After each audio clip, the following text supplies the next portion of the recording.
What's a black hole? Take a mass and compress it very, very prodigiously.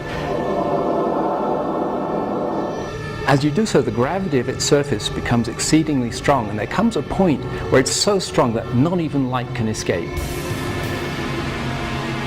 So a good way to think about a black hole is it's a region where space itself is falling inside the black hole.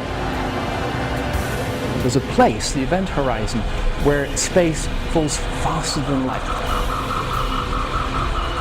Imagine that this were a black hole.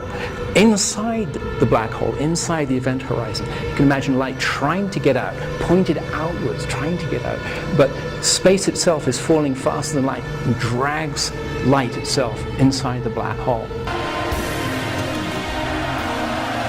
So let's imagine that we fall through the event horizon. That's the place where space is moving faster than light. We fall deeper down inside the black hole, but if it's a rotating black hole, and surely they all do, then the centrifugal force begins to slow us back down again.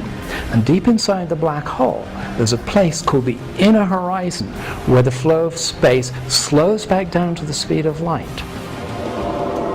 And at that point, all the light and material that ever fell into the black hole tends to pile up.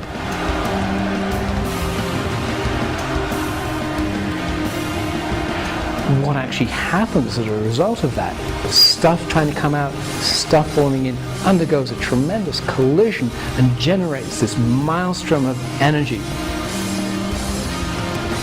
At a certain moment, as we hit the inner horizon, there's this infinitely bright, blinding flash of light. That's all the stuff that's been waiting there, trying to get out, is just held there at the inner horizon.